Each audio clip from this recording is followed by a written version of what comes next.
Military Broadcast Radio, the station that's giving veterans a voice. Find us on the web at mbradio.us. Think of all that time. Every wait in the winter. All those hours no one else saw. Every sprint in the summer. Think of every sacrifice.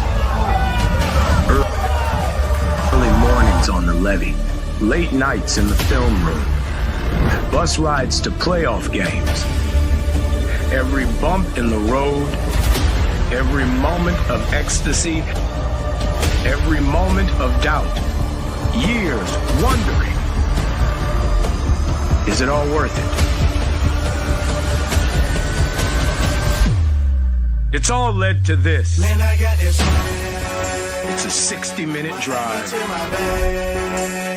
for a 60-minute game.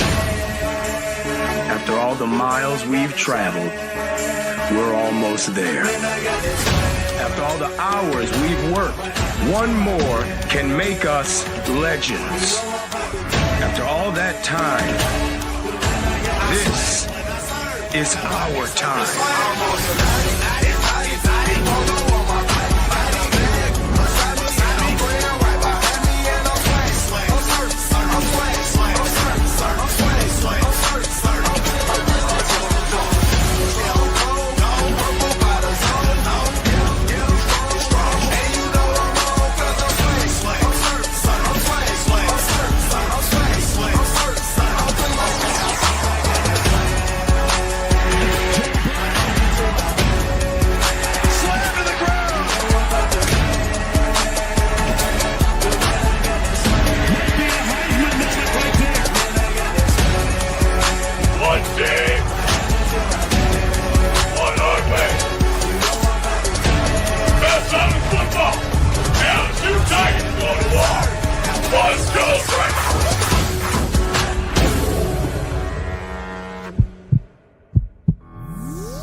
Seems like no nonsense guy. Like re-emphasize that for the Saints fans out there on TikTok.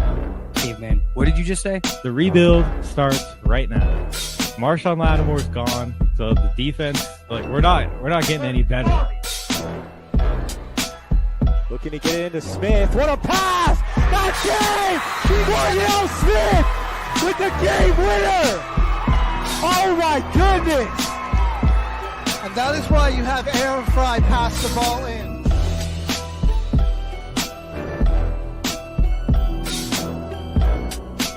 A career year, and like you have you have the best quarterback in the league, arguably the best wide receiver in the league, and you've got the best edge rusher in terms of total sacks this season. And you're 4-7, and your playoff chances are hanging on by it. Let's make it interesting. We're making it interesting. Come on. Give us the freaking home. We'll take it. Oh, no!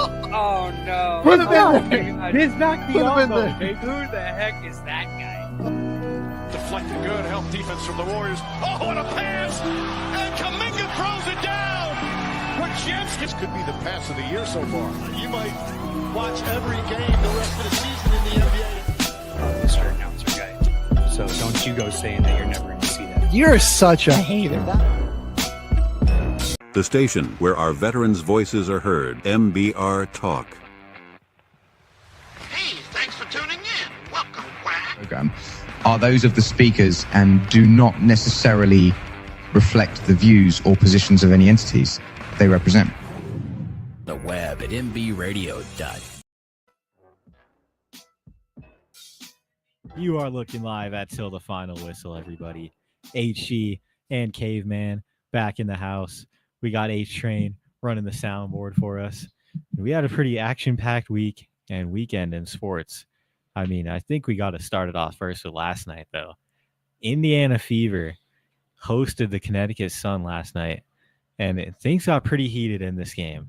H-Train, I think we do got the clip in here. Go ahead and roll the clip for us. Things got pretty chippy. Was that the one that you just had me do? Yeah, that things first got one. pretty heated in this game. We got Okay. a rivalry brewing. All right, here we go. Midway point, third quarter. Sheldon all over Clark. And they get into it a bit here. Lexi Hall now gets in Sheldon's face. Caitlin Clark hits the... Watch when Caitlin Clark is trying to create some space. It looked like she just got hit in the eye there.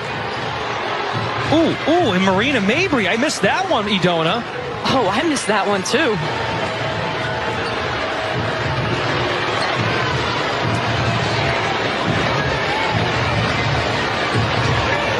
Yeah, it looked like Caitlin, just 40 minutes of basketball. Oh, boy. Sheldon and Cunningham are getting into it. These two teams do not like each other. But watch JC Sheldon here on a fast break. Cunningham definitely tried to stop her completely, but maybe uncalled for, and she grabs her head.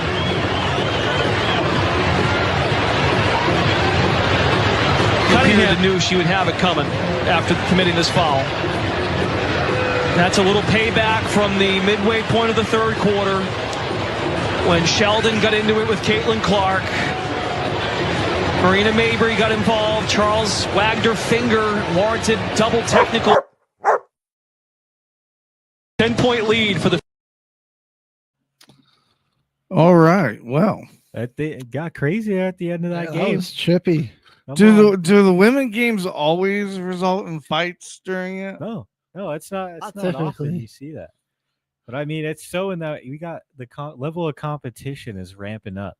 We're seeing that they got some pride. They're playing with pride on the court, a lot of fire in their competitive spirit. So they're in for. It's always happening in that fever games. I mean, everyone. That's true. That's true. They got to give Caitlin that receipt. First, for real. I think it's a little childish. Like, why are we getting acting all tough at her? Although I have seen that energy be brought in some other games as well. So, but it's typically a fever game where that's gonna. They do typically get the most physical. That's where most of the with fights fever. occur. I mean, they got some brawlers on that team now, though. 'Cause, I mean, they saw Caitlin's rookie year. They kind of needed some bodies that are going to be out there to just ride for their star. I mean, they had a good offseason, good draft picks, good signings. Well, it's too bad the Sun weren't getting scored on who can start more fights and by actually who can score more points, because they got ultimately crushed in the end of that one, 88-77, or 88-71 rather. But there were some other pretty good games on last night for the W as well. You have the Liberty, Serena Ionescu dropped 34 points in an 86-81 win over the Dream. Liberty did finally get their first loss the other day, coming at the hands of the. We'll get back to that in a second. But they Once this loads up for us, dropping their first one here.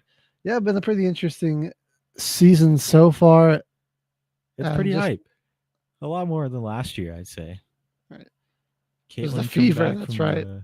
The Fever handed the Liberty their first loss. Caitlin came back from the quad injury. Pretty nice. It must have been that game. She went for 3 logo threes in a row. It may have been this Liberty game. Nice. Yeah, she's just been letting it rip after she came back.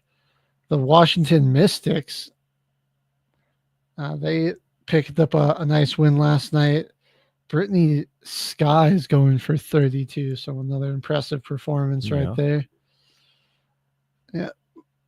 So a little action, some conflict and some brawling there in the W as the season starts to ramp up. But we're getting closer and closer to a champion being crowned in the College World Series, Caveman. Let's shift over there. 4 teams remaining. You want to do bracket 1 or 2 here? Let's jump. Arkansas is killing it. Yeah, we'll jump into bracket 1. Coastal Carolina and Louisville looking to punch their ticket. So Coastal Carolina just needs to win one game to move on to the finals, to the College World Series. I want to go Louisville here. I mean, Coastal Carolina had been pretty dominant run going through. 7-4 win against Arizona and then 6-2 against Oregon State. But Louisville fought back. Beats Arizona 8-3, and then they get their get back on Oregon State and win a close one 6-7 to get into this. Yeah, I kind of want to really go good for game. the Cardinals right here. Yeah, that'd be good. The unranked team in that bracket with Arizona there would be fun to see them go ahead and get a win. Who was my first initial pick too?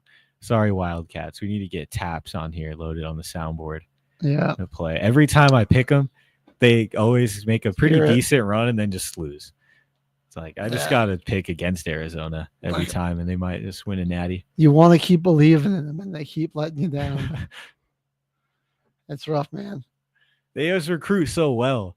Like, they have such a good teams every year in every sport. Like, football is probably the one sport where they kind of get outshined by everything else, but they usually get like highly touted recruits. They get great players. I do. It's like, come on, man. Over the bracket too, we're looking LSU and Arkansas. One of those two teams looking to secure a win and get to the College World Series. And LSU did beat Arkansas in the first round, forced them to work their way back up through the elimination bracket. In the elimination bracket, against their game against Murray State, Gage Wood becomes just the third ever player in College World Series history to throw a no-hitter in a 3-0 shutout. He had 19 strikeouts. My God.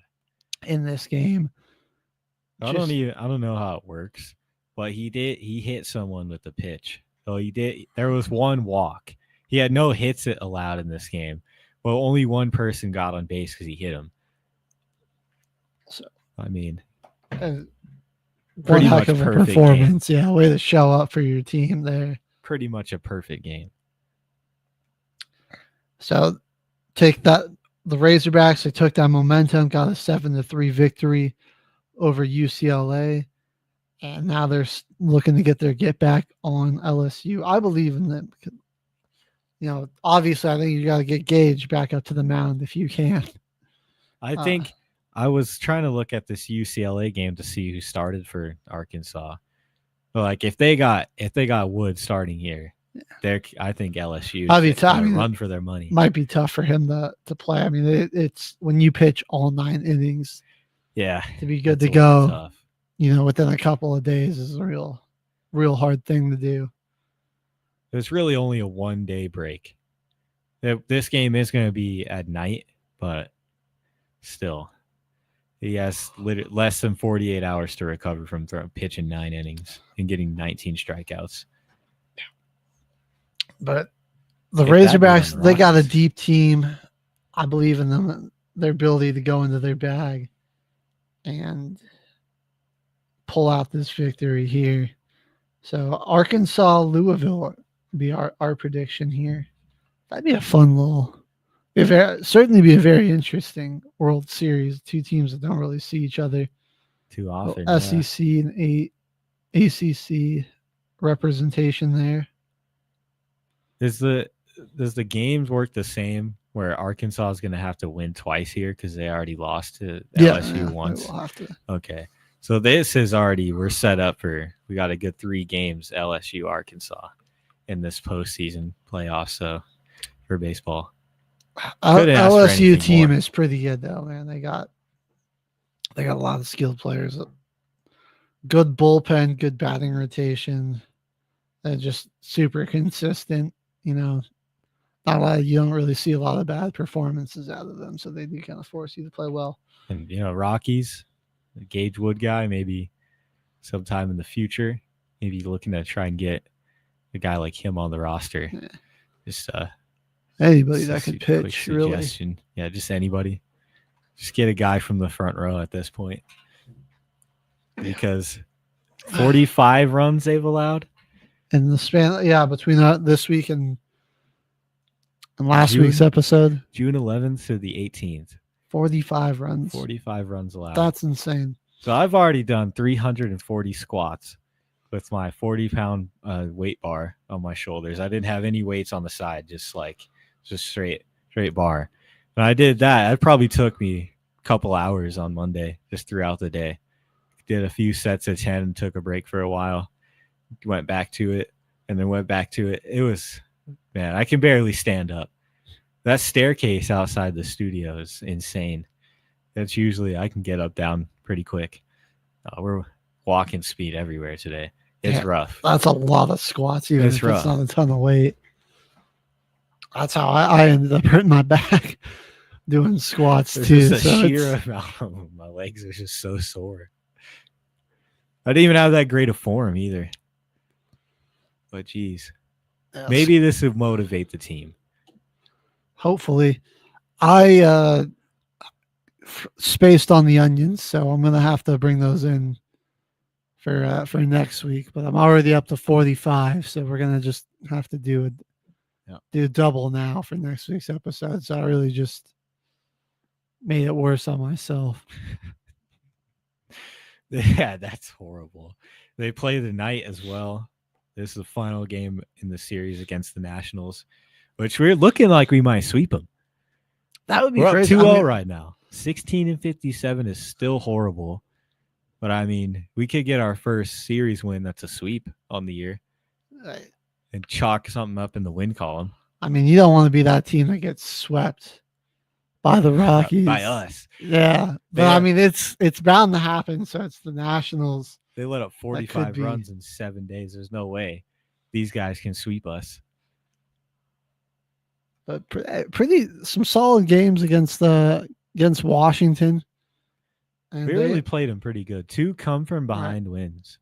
And it's not like the Rockies have been lacking on runs. And they had their fair share of high run games in that stretch too. So the hitting isn't a super big problem. The pitching is just still abysmal. Yeah, that's kind of the sad thing about the Rockies. We got some good bats on the team. I really can't lie. Some good batters on this team, especially when you're playing here for a good majority of the 120 games that you got to play. It's a lot easier to hit a home run. If we really just need the bullpen depth to hang with some of these teams. It was like our home opener of the season, our opening game of the season. Our pitcher, first 6 innings, scoreless. We sub in our mid relief and our final reliever closer at the end of the game, and we lose 2-1. That shouldn't happen. It shouldn't happen at all. It's like the Pirates losing a 2-1 game. Really great pitching game from the Rockies there. I'll say that. Then they just completely sold offensively. You get no batting support for a good pitching performance. That's really not true. You can't even really put that on the pitchers and that. Can't go all the way on them. That's fair. Well, somebody else made a pretty exciting return to the pitching mound while we're speaking about pitching. Shohei Ohtani got his or was supposed to get his first action back at the mound, but it looks like they didn't bring him in last night. Was it Monday night? I might be on the wrong day here. It may have been Monday that he played. Yes, that's right. It was. That's my fault, folks.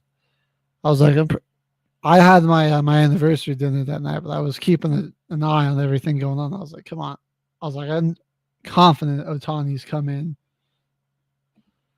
Yeah, this was a pretty good series so far here too. Good rivalry.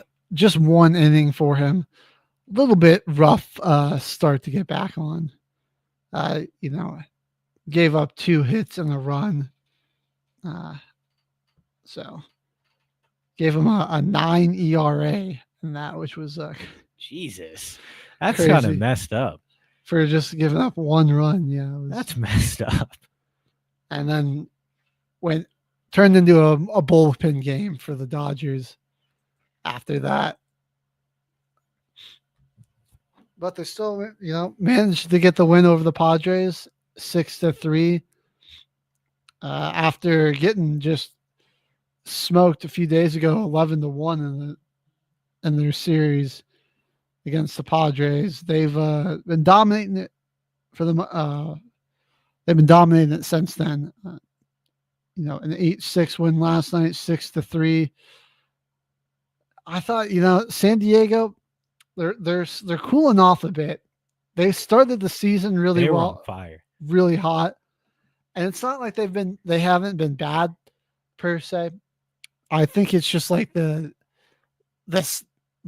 speed and the tenacity that they came out with. It's just not feeling there. I mean, they still feel like a good team.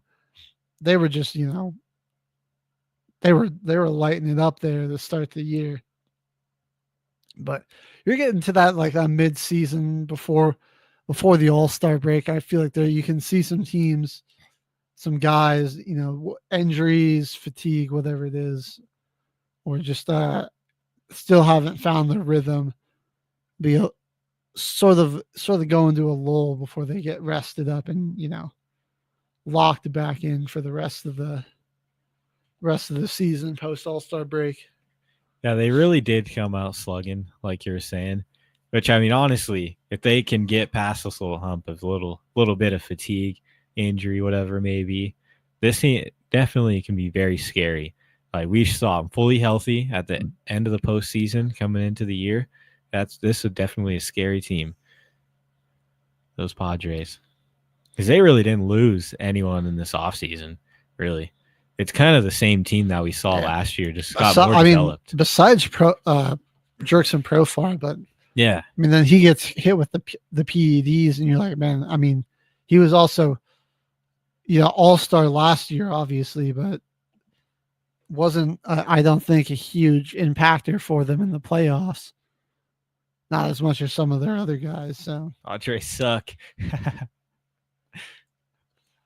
They're still better than the White Sox, though, Jimmy. Jimmy, how do you feel about this Baez trade? Staying in the NL West, Giants making a move to pick up Rafi Baez.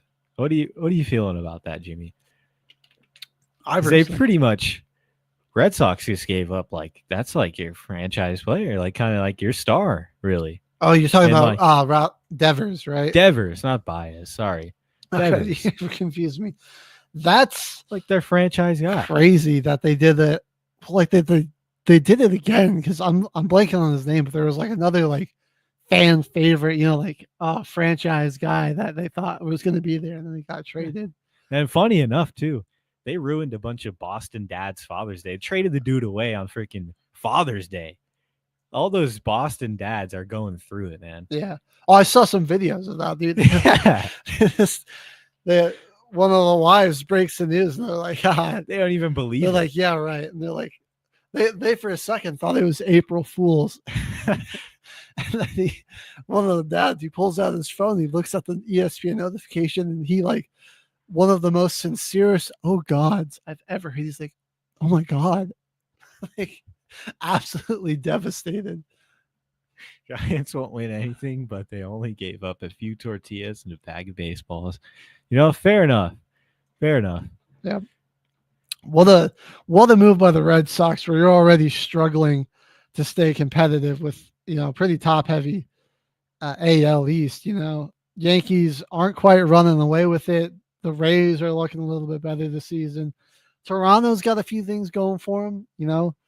Re-signing Vlad, but really, he's paying off for him. So, and then you just go and do this. It's like almost feels like they're giving up on the season real early. Yeah, I agree. Sox are in purgatory right now because we saw those interviews at the beginning of the season with Devers about a possible position change, and he was locked in to staying where he was at.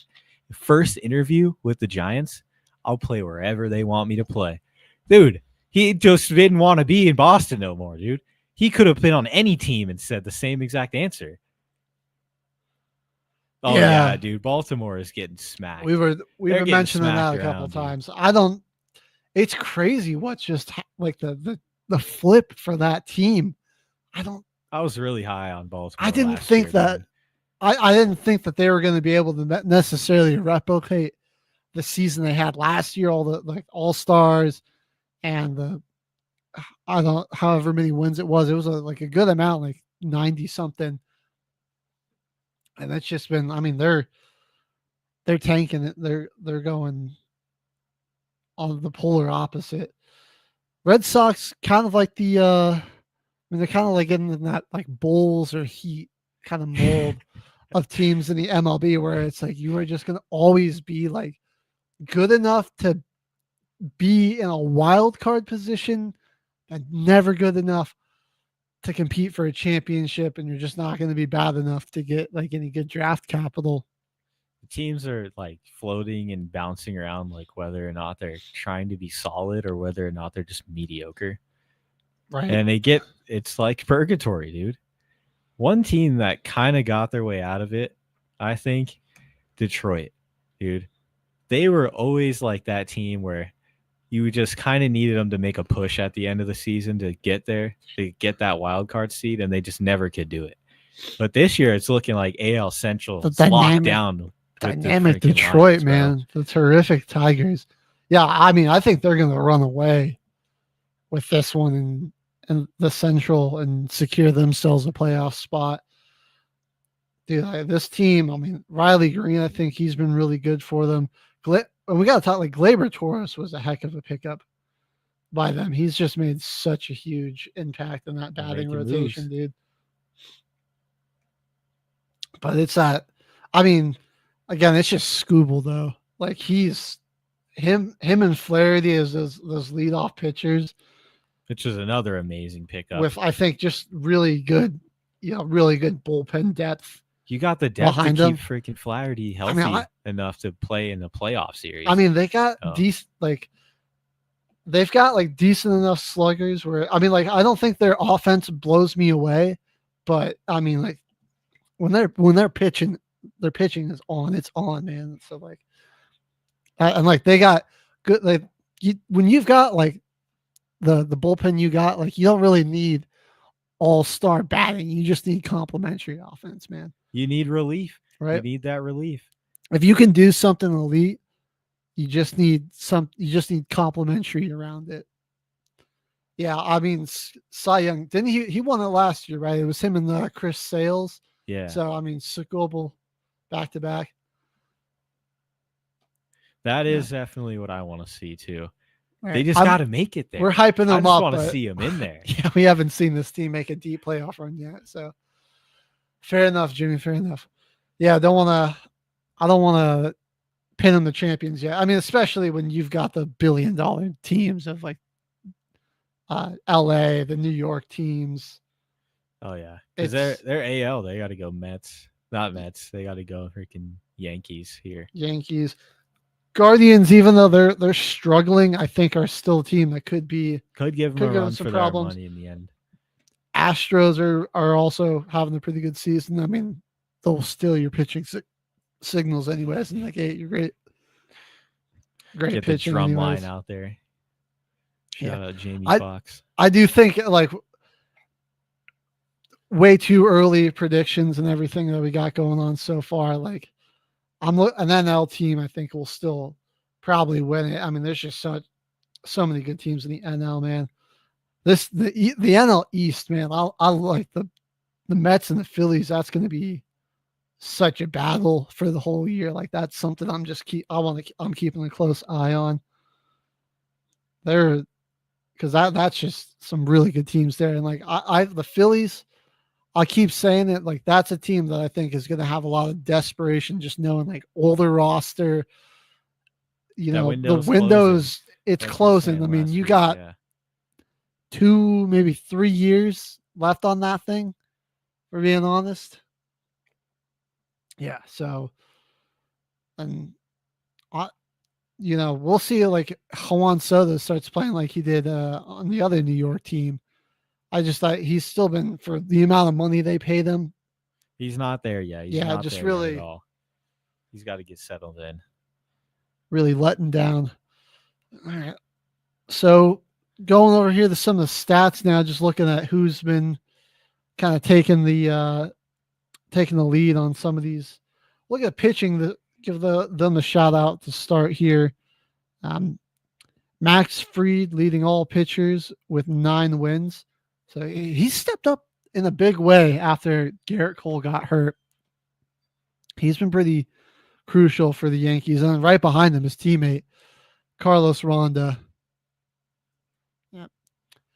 Phillies, I mean, I don't know if, not necessarily in purgatory. I think they got just enough to be able to pull it off. But it's real tough. Like their window's closing, and It's getting tough. if they were in the AL, I think they'd have a better shot at least making it to the series. But it's only going up now. Yeah, I know it's as far pretty as good, NL man. goes this year. We go down here. Paul Skeens, Getting second screwed. place, man, with that Getting just elite ERA, just shafted behind by his freaking batting Kodai dog. Senga, man. This guy kind of been sick for the Mets here too. He's been killing it. Dude, Mets are going to be a lot of fun. Ex-White Sox. It's It always loops. always back always to the loops White back Sox, to the man. White Always Sox. back to the White Sox. Welcome in, Sure. Amber. More Oh, than Amber. Trey Good Harper. news over the weekend. Amber, they found their dog. Their dog went missing for like 2 weeks. And I was checking my Facebook the other day. They found their dog. You see that, H? Shout out. Oh, Shout let's out. go. Dietz thank got the goodness, pup man. back. Let's go. Congratulations. That's always so scary, man. Like I would be freaking out if that was my dog. So I'm glad he's home safe, man. Back to our some 2 of our days. Oh, man. wow. It felt like a lot longer, honestly. 2 days without your dog probably feels. Oh, 1 month. Oh my goodness. Wow. What a smart dog, though. He survived that long out there in the It was a tiny Oh, wow. little dog too. I'll show you the picture when we go on break. We'll pull it up or something. But shout out to the family dog. Nice.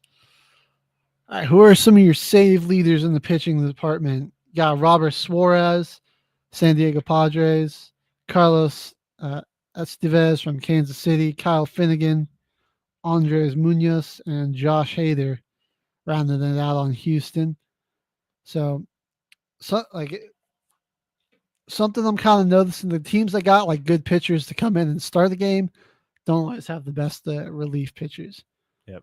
And I go back and forth on it where I'm like, I'm almost like a closer, I think, is more important than a good starter. But I'm like, nah, a good starter will set the tone.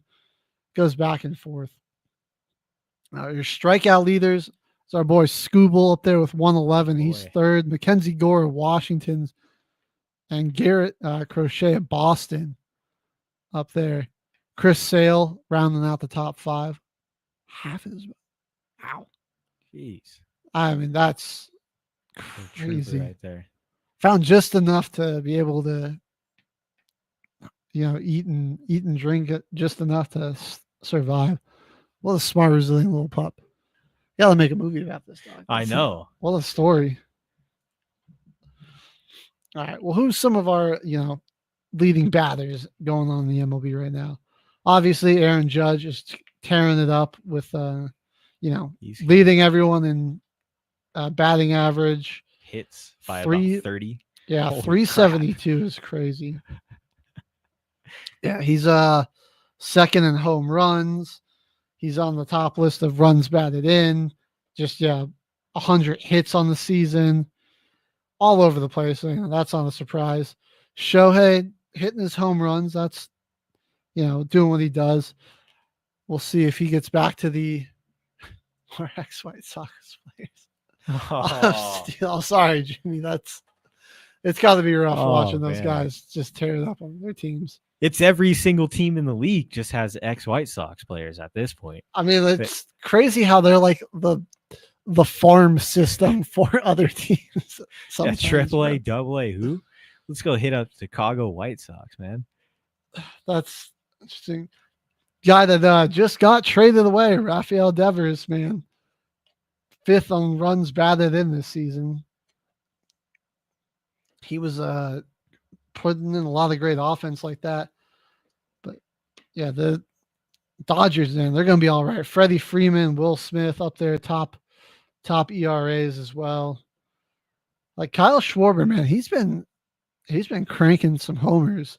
And hey, if you're the Phillies, Castellanos, his homers are probably going to go up with all the turmoil in the Middle East. Yeah, there's plenty of tragedies happening right now. So when Nick Castellanos is going yard. Yeah, when tragedy arrives, Castellanos goes yard, bro. For the Tatis. Trade for James Shields. Oh my god. I'll never get over him telling that story on the show.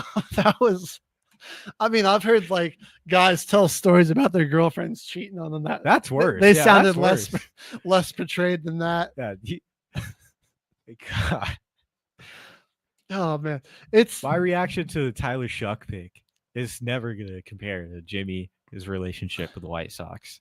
Dude, Tatis, man, he's that dude now too in San Diego. I would be pissed too watching him. He was doing he did some historic things in that Dodgers series before they choked away that lead because they thought that they had already won it. Question, boys. You're on an island. You can have one forever. Cool Ranch Doritos or Crunchy Cheetos. What's the play? Ooh. I got to go with Cool Ranch Doritos. That's absolutely my favorite chip. I be smashing those all the time. Honestly, I got to go Cool Ranch too. I have more Cheetos, Crunchy Cheetos than I do Cool Ranch Doritos. And Cool Ranch is honestly just a better flavor. See, I feel like Cool Ranch, even though Cheetos more consistently have the same flavor, you get that Cool Ranch chip that's just got a lot of seasoning on it, and like you eat that, and I mean it's like soul food. It's it's like crazy. It's like temporary crack, man. You get like a good 30-second high from that. It's lit. All right, well, hey, we're gonna go to our first commercial break. Cool Ranch for sure. All right, we're all in agreement here. Give Jimmy's question and answer if you're watching along at home. Cool Ranch Doritos or Crunchy Cheetos on an island forever. When we come back, we've got a new Stanley Cup champion, a new UFL champion, and the Oklahoma City Thunder are one game away from their first ever championship. We got the breakdown on Till the Final Whistle, presented by Military Broadcast Radio.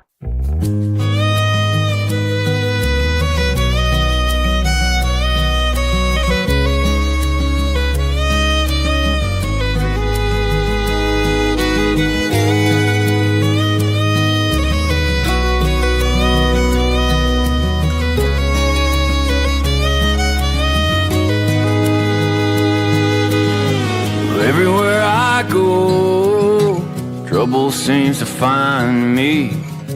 There ain't no place that I fit in.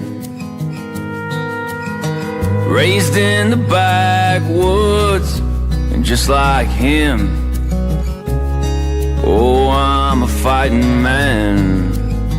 Well, I was born with a gun in my hand, child of this land. Lord, please save me from my sins. Out here howling in the wind. Look to the west, see your sunset. Someday kneel at the pew. This old wasteland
seems to find me. There ain't no place that I fit in.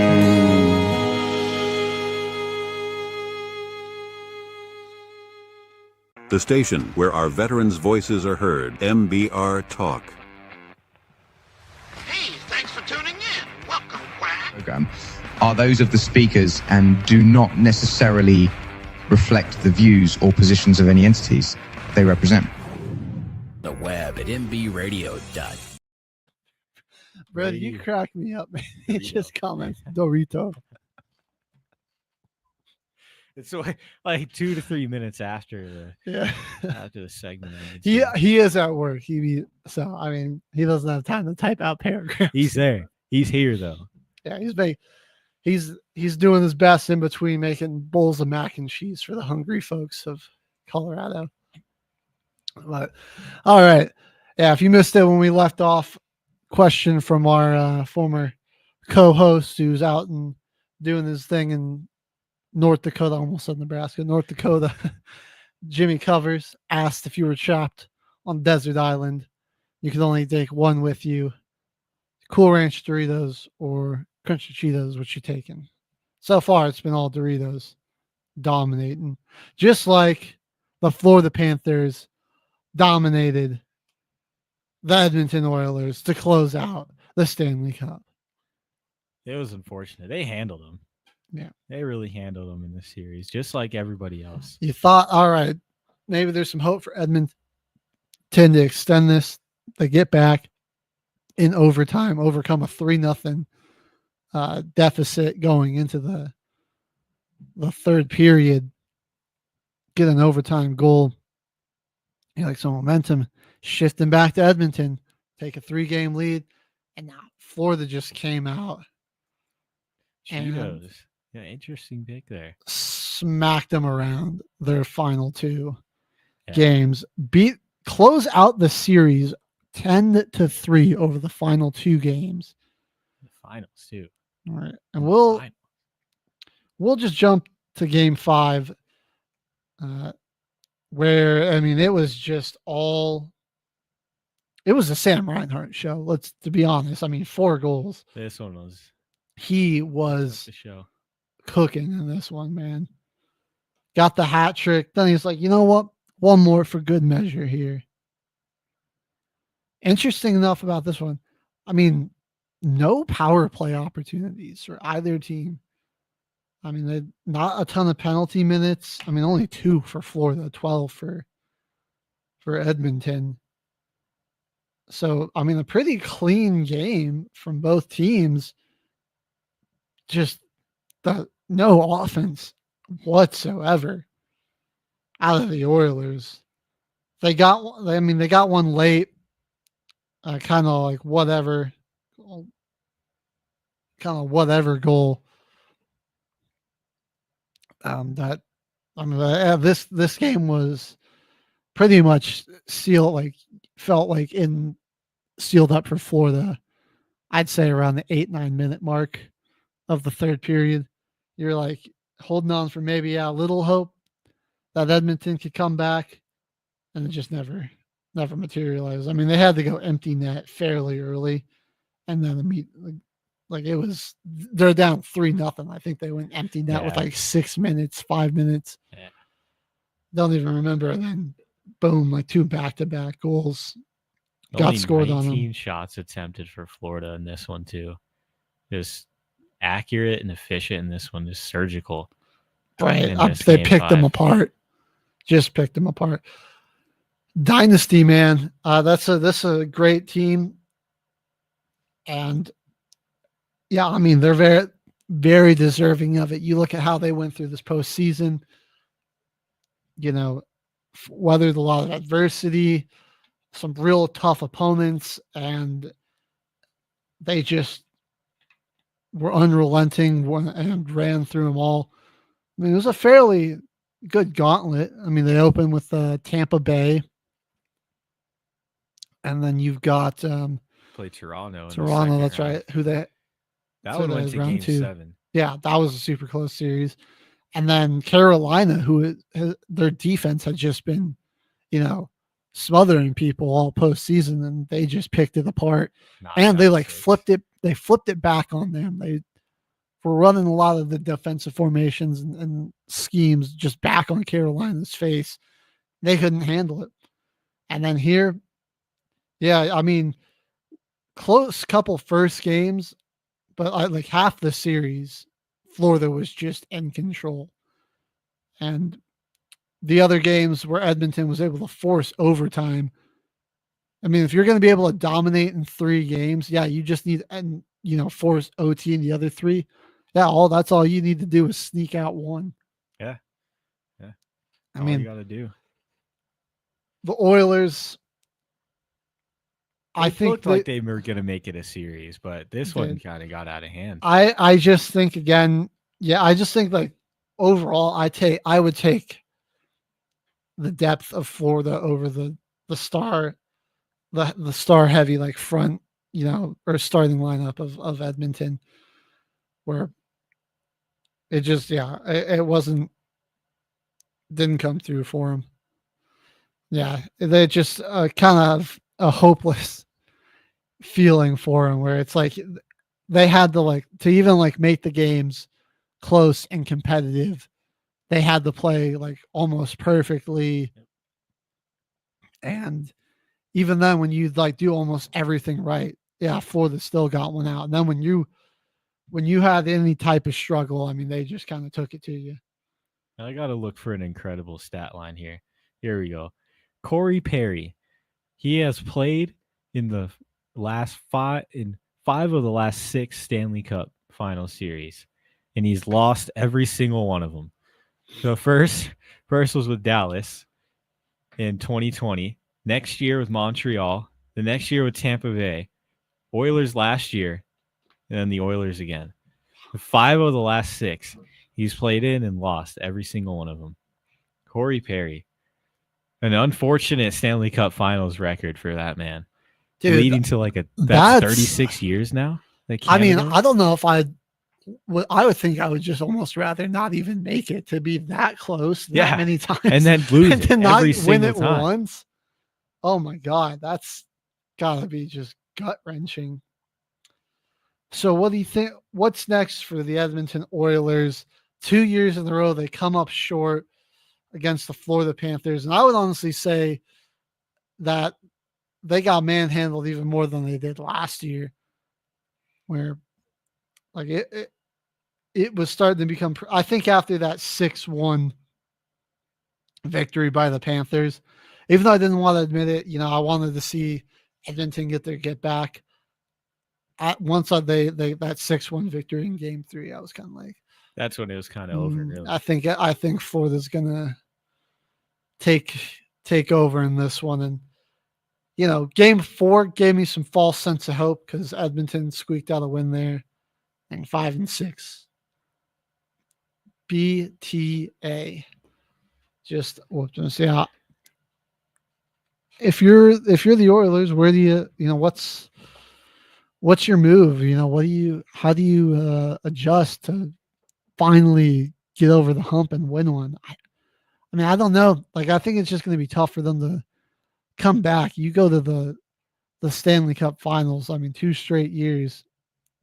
That's really tough to do.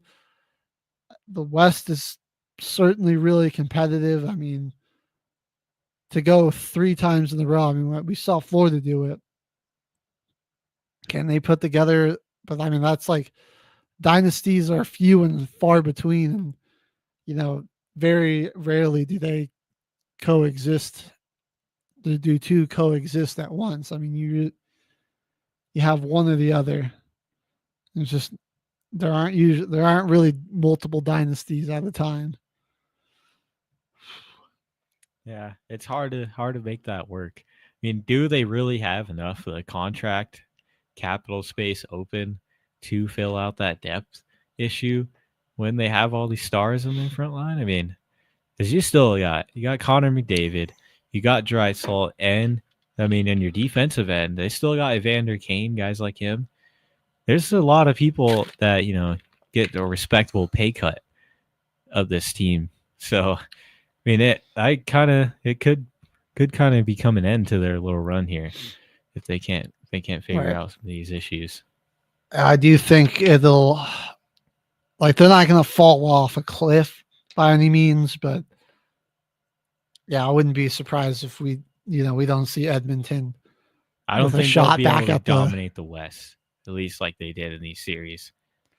No, the second round, the semis, and the conference finals were only 5 games. I mean, what are the odds they get the Kings again in the first round and Big Brome again? You know, and even so, I mean, like, we've got Winnipeg coming off a great season. I think the Avs could definitely still be a threat. The Stars certainly have still have the makings to be a championship team. The Golden Knights are really good out there. Yeah. It turned out to be a big hockey market in Vegas, right in the middle of the desert. A great hockey market out there. It's kind of wild that, like, some of the best teams in the league are, like, in Las Vegas, Florida. Los Angeles, Florida, Carolina, like Dallas, like we got, like, in Texas, Florida. There's at least cold weather in Dallas and Carolina, but there's also some insanely hot weather in those states, right? And like hurricanes in Carolina, hence the name. All right, well, now let's talk a little bit about the Panthers. Back-to-back Stanley Cup champions. It's your third Stanley Cup in a row. The word dynasty, it's getting thrown around. Do you think they can maintain it? I'm admittedly a little more ignorant to how hockey contracts and their cap situation and their team cap situations work. And I admittedly also not sure on what everyone's contract situation is, but they're in a good spot where it's like you really just have to worry about re-signing and or replacing, whether it be through a young prospect that you've got working, finally getting a chance to play full-time minutes, or, another crafty vet that's still got a lot of skill and potential that you can go and pick up in free agency. I mean, from where I'm sitting, I don't think it would be that hard for Florida to potentially be back in this spot. I mean, I don't know. That doesn't seem that far-fetched to me.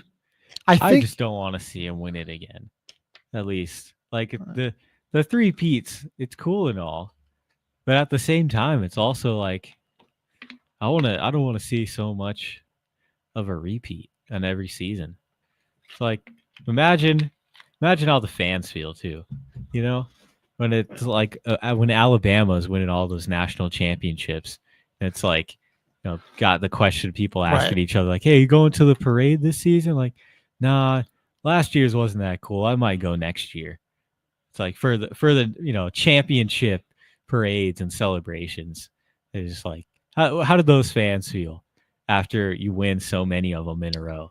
Obviously good, but like after a while, it's like, I just want to see somebody else get the win. I don't want to see my team win, every single game. Got to add some controversy, add some story to it. But, we'll see. Florida definitely looking like they could be a real promising dynasty.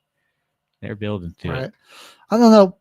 The East doesn't have the problem that the NBA does, where it's very top heavy. I think there's still plenty of good teams in here. Teams that had some down years that could easily, be competitive again next year. I mean, going to 4 in a row in any type of sports. Yeah, that's crazy. Sport is insanely difficult. And especially in professional sports, I mean, you just don't really ever see a team go to 4 straight championships and it go well. I mean, the Bills did it and lost all 4, which was just tragic. Statistically, one of the most improbable things that could have ever happened. But Florida is back on the mountaintop for another year in a row.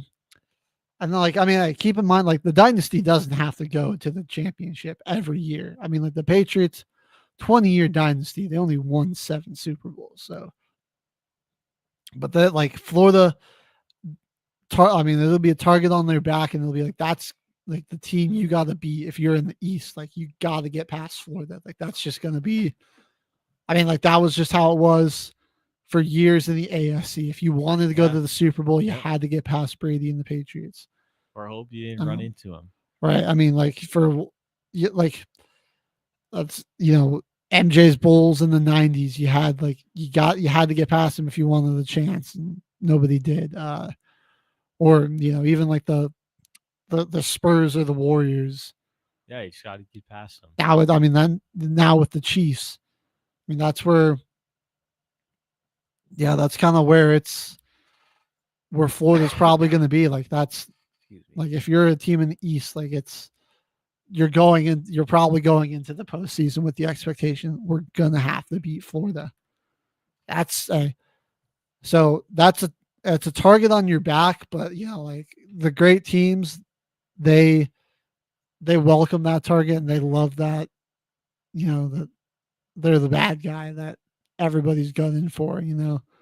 They can feed off of that and be real, do some incredible things, win a lot of championships.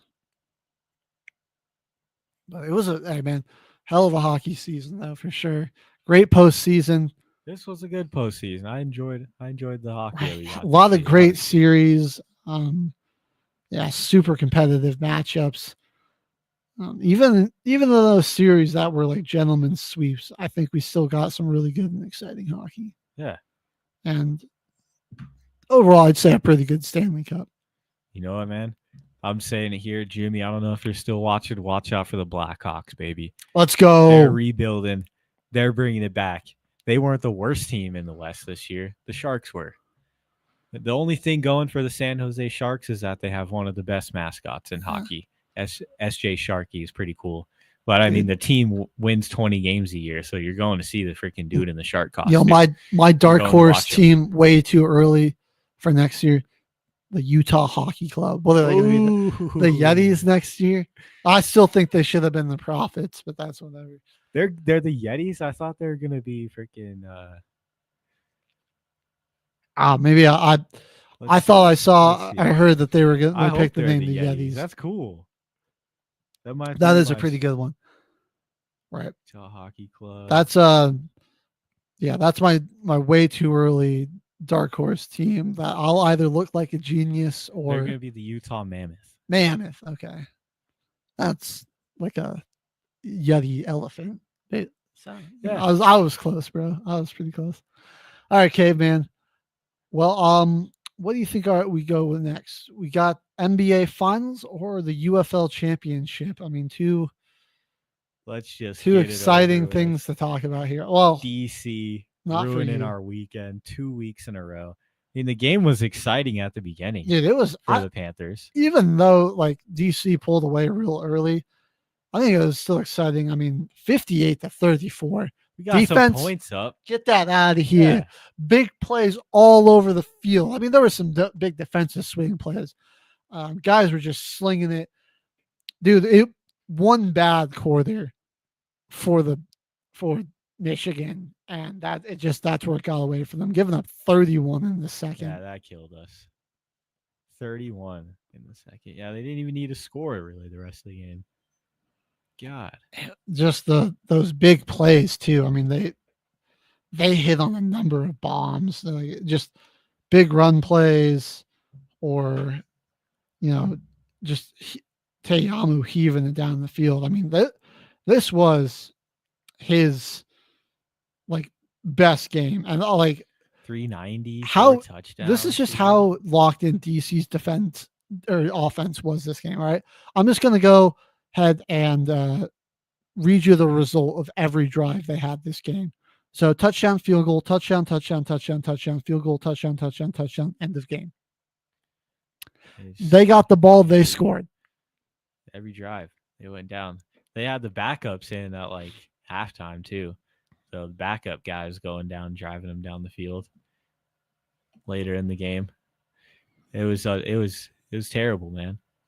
Dude, Bryce Perkins, he had like one interception where he was trying to make a lot happen.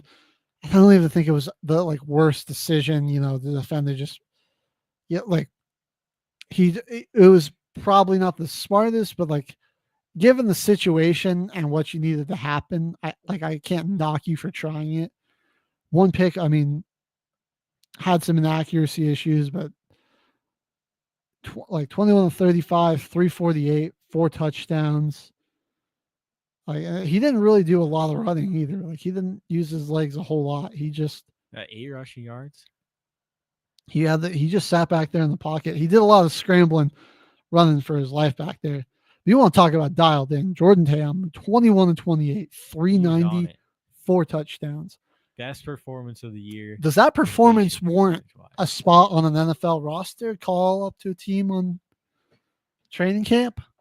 It honestly, it really could. I mean, we got to think though. Is there any team that's really, really that down bad for a quarterback? Even if they're just like a third string guy, right? I just can't. Yeah, he is a bit of a risk for a lot of teams. Maybe the Colts. I could see him being in that room. Honestly, you have no idea. Like, is Anthony Richardson gonna play well? Are you comfortable rocking with Daniel Jones? I wouldn't be. Yeah, that's probably maybe the only potential spot. The Texans for depth, just because CJ Stroud's probably going to get murdered because the Texans have the worst offensive line in the league. Like, seriously, it's terrible. That Teamu gets like his little Cooper Rush run with the Cowboys. I like it. That ain't too bad. That ain't too bad. You can do that. I could see it more, honestly, as like that QB3 in the Colts room, like you were saying. Right. I mean, he could honestly compete against those guys. I think like QB3, but really with an outside shot to see the field. Yeah. That's just the place like I could realistically seeing it, like him having the best shot to get a chance to play. I mean, there are a number of teams I think that might take him and just for depth. Right. I mean, he's clearly shown that like in a good system, like he's got a strong arm. He's pretty accurate. And, when the offensive line play is good, like he's pretty good. So like a team that's got like a good offensive line is like, you know what, like having this guy as an option just in case something happens couldn't be bad. Maybe screw it in Pittsburgh, maybe. That's honestly pretty realistic. Not the Giants. I don't like the Eagles. Like, hey, Tanner McKee he looks pretty good, but we'll see.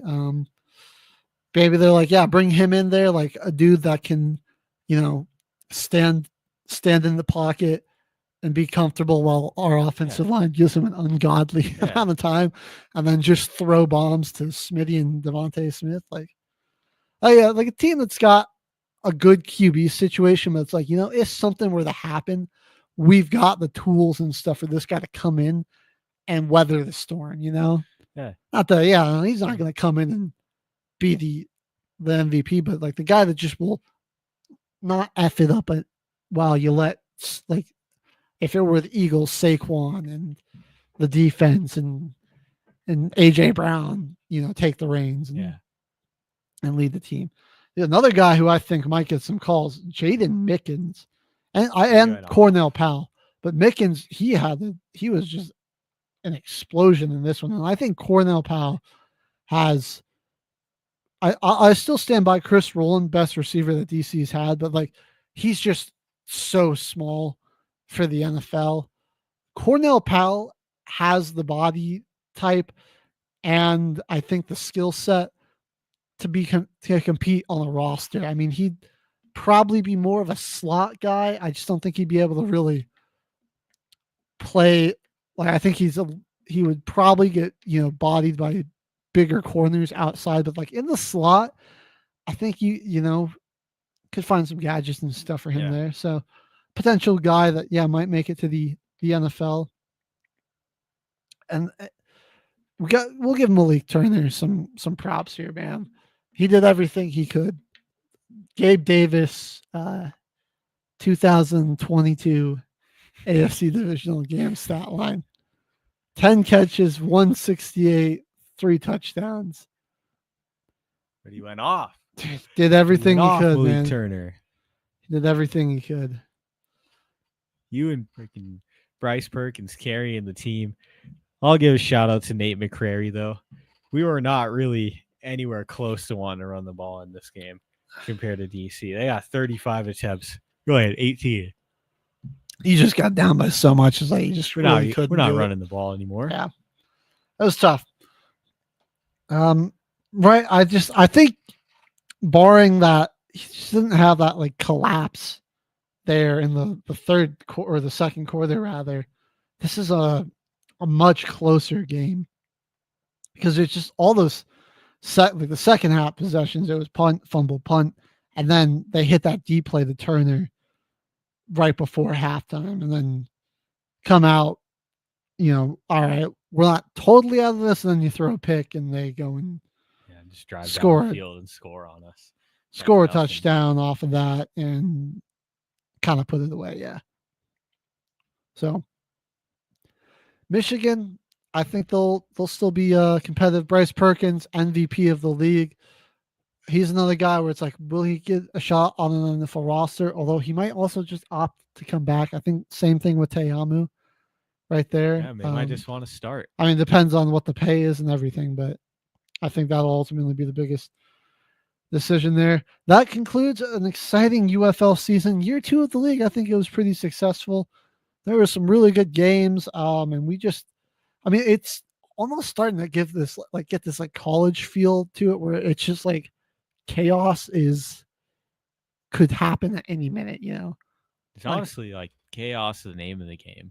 Right. Where it's like crazy and it's like, it's not like there are bad defenses, but now it's just like there's like just such big play.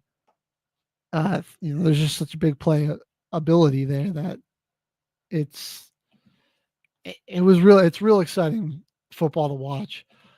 I'm looking forward to year 3. I had a good time watching this season. And now it sucks there'll be just no football until August, man. That'll be tough. That'll be tough. But we'll find some way to survive. We're almost done with basketball too. Yeah, it's sad, dude. We potentially really only have one game left of the series, depending on how it goes down. So let's jump into game 4, where the Pacers, they blew it, man. A game like this would have been so huge for them to hold on to this win. But credit to the Thunder, man. They got back on their defense, and we are watching the emergence of a star in Jalen Williams. When that Pacers went on a run late in the game 4 to bring it back, and that's the one time. Anytime you see a team go late on a run against the Thunder in these playoffs and get into like a little free throw battle with them, they lose those games. This is the last 2 games for the Pacers. They came back. The Thunder been weathering the storm nicely, not getting too rattled under the pressure. Right. They're really starting to calm down. They're like keeping their composure, everything. Shea did his thing, 35 points with Jalen Williams, 27 points. He was 11 for 11 at the free throw line. And dude, they just started hunting Mathurin and Neesmith, I think, because they were just able to bait those guys into fouls. I mean, they were getting a little anxious with their defense. They'd swipe at the arm a little too much. They weren't getting straight up in the air. And that's just, you can't be playing that type of defense against the Thunder. They're too good at searching out for that contact and drawing it. I think you just got to get straight up. Yeah, they wanted Shepherd off of Shea. And then, those 2 are great defenders too, honestly. Nothing against them and their defense. Just they're getting put in a position where they're really not ready for the next move. Thunder got the upper hand with these matchups.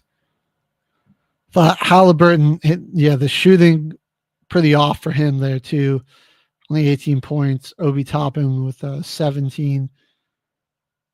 Nemhard gave him some good minutes, got 10 points for him, 20 out of Siakam there.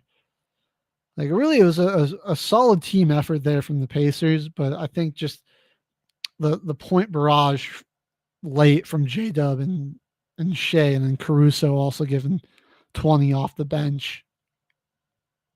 And they like the Thunder just played their game the way they wanted. It was, the headphones. Slow pace, a lot of isolation ball, searching for the matchup. We want, like, hey, you're either make a defensive play on the shot, or I'm gonna draw a foul on them. Like force them to play great defense or force them into a foul.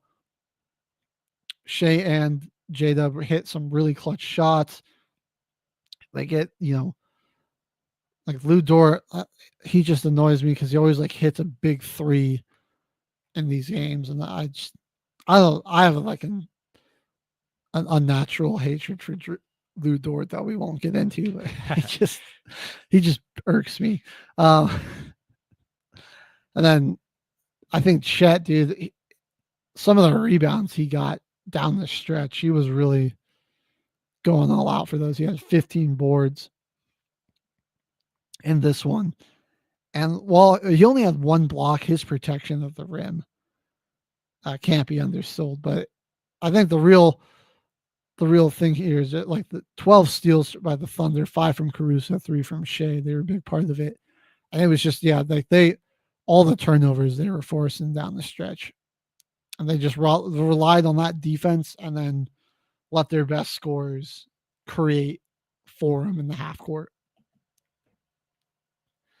And then get to game 5. Pacers look like they're on their way to do another comeback, and then another kind of fourth quarter collapse where they just give up a really big run at a bad time. Sloppy turnovers there, too. That was really an issue for them in this game alone. I think they had 19 turnovers in the first half, or in the first quarter alone. Honestly, they were giving the ball up like nothing, and it came down to it late in this game, like pretty much the deciding possession, what started the run. It was just a bad pass by Nemhard. Thought that Halliburton was going to bounce back outside, but kind of faked and did a move, cut to the basket. Nemhard just passes it right out in front of Caruso. Steal, wide open dunk. Yep. Gets an and one too. And then Halliburton hurt his leg, and he just looked bothered the rest of the night. Like, he was clearly telling that he was maybe missing a step. Like, he wasn't, like he would get like some good matchups, like a switch, and it's like, it's Chet on him, and he just didn't have like the confidence to drive down the lane.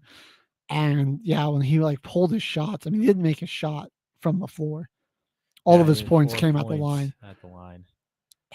There was just like a little like extra something in his motion where it was like all incomplete. You could tell he was like maybe just not following through like he normally does because of the pain.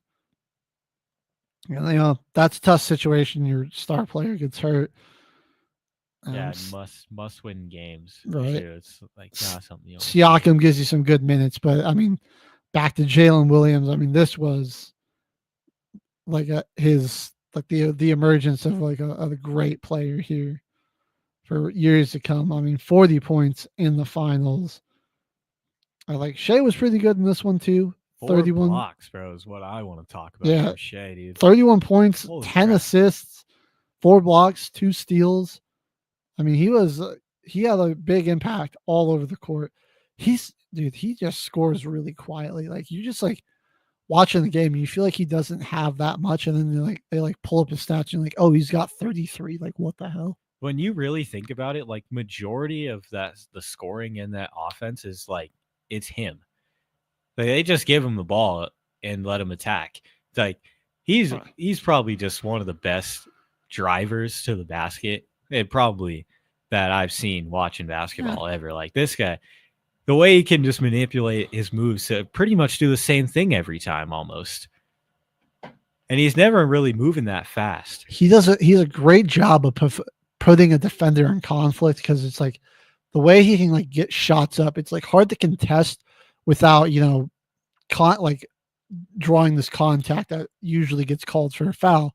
But it's like if you just kind of go and play straight up, like he can put these shots up with such touch and finesse, like over it, that it's like you're not really affecting him all that much. And like you kind of run the risk of him just like stopping and hitting a fadeaway or something instead.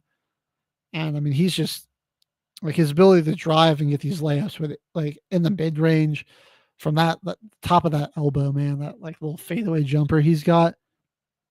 That's money. But dude, Jalen Williams. This game was his. Didn't matter who was guarding him. He was going to score. I mean, he just slashing to the basket and shooting fadeaway jumpers from the top of the paint, whatever you have it. Like he was just in the zone, and yeah, there just wasn't a whole lot Indiana could do. I mean, they tried to throw a lot of different things at him, but he was hitting threes. He was getting to the line. He was hitting his shots. He was 14 to 25 from the field. Yeah, he was pretty much in an unstoppable mode, and Indiana didn't really have an answer for it offensively. Now, game shifts back to Indiana. There's questions about whether Tyrese Halliburton can play. Will be undergoing an MRI today. I want to say the Pacers forced the game 7, but man, it's Thunder in 6, I think. Yeah. It's looking like our original prediction of the series. Thunder winning in 6 might be pretty spot on. I want to say though, I want to give it to the Pacers in 7.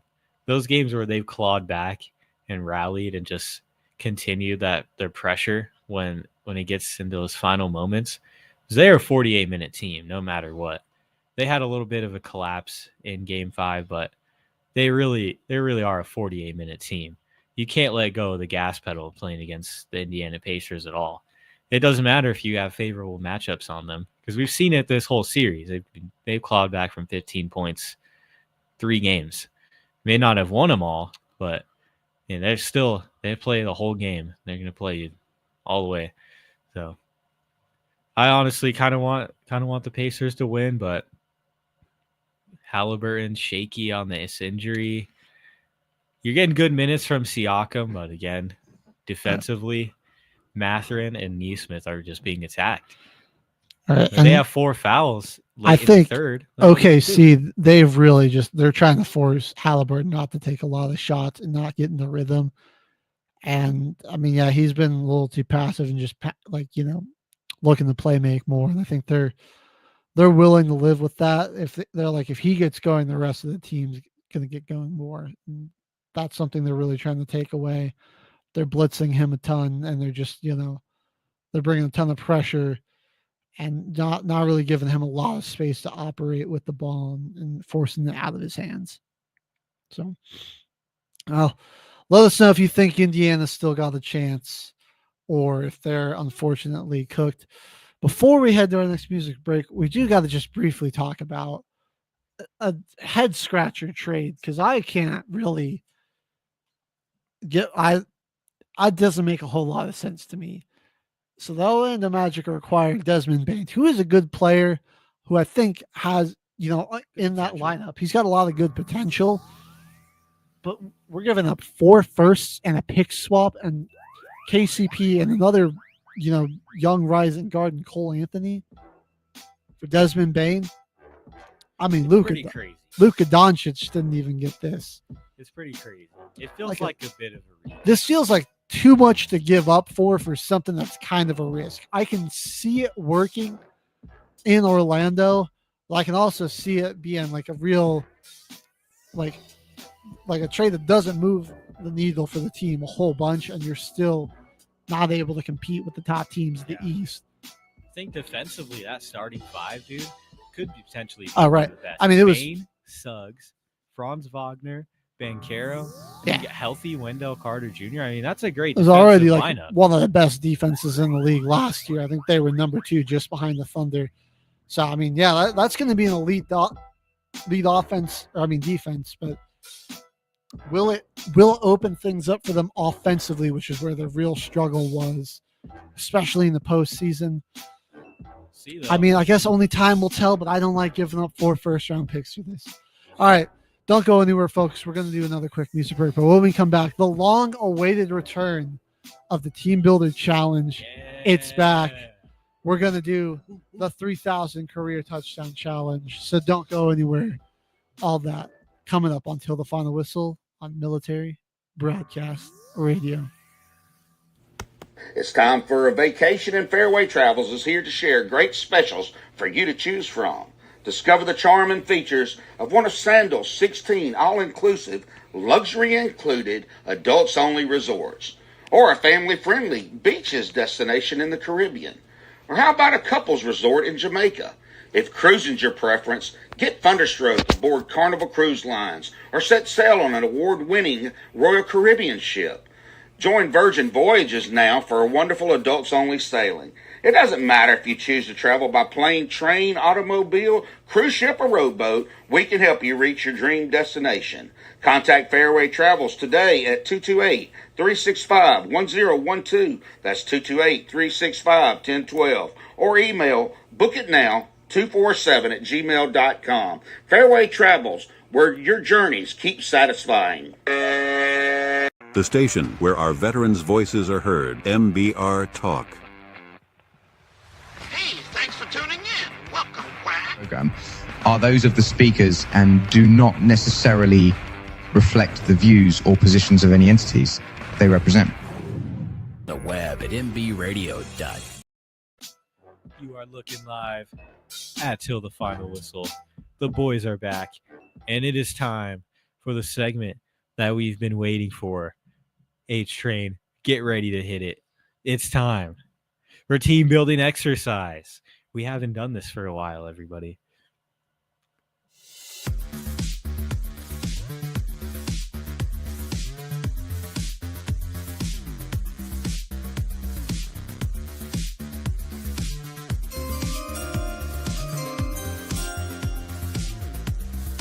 And I'm putting together a special team.